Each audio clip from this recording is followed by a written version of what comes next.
దానికి ఈరోజు మేము వచ్చి మద్దతు తెలపడం జరిగింది. ఖచ్చితంగా మేము ప్రభుత్వ దృష్టికి తీసుకెళ్తాం. ఎందుకంటే ఆదోని చాలా వెనుకబడిన ప్రాంతము.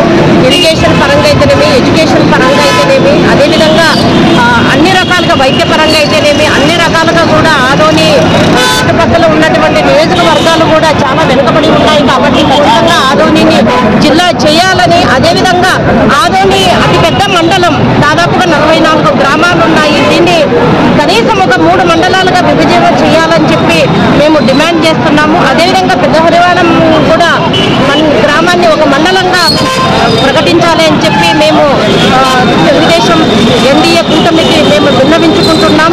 ఆల్రెడీ మేము పై వాళ్ళ దృష్టికి కూడా తీసుకెళ్తాం, మరొకసారి కూడా దీన్ని తీసుకెళ్తాం. ఎందుకంటే ఆదోని జిల్లా అభివృద్ధి అయితేనే, జిల్లా అయితేనే మన ఆదోని కానీ చుట్టుపక్కల నియోజకవర్గాలన్నీ కూడా అభివృద్ధి జరగడానికి సాధ్యమవుతుంది. మనం తీసుకుంటే మంత్రాలయం అయితేనేమి, ఆలూరు అయితేనేమి, పత్తికొండ, ఎంజనూరు ఇవన్నీ కూడా చాలా వెనుకబడిన ప్రాంతం. మన దేశంలోన అత్యల్ప అక్షరాస్యత ఎక్కడ ఉంది అంటే కోసిలి మండలం మంత్రాలయం నియోజకవర్గం.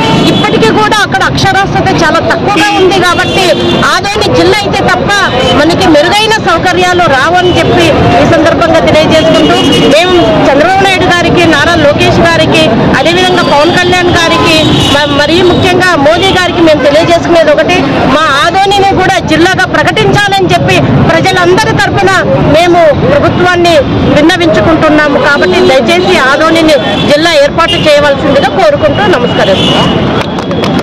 నా పేరు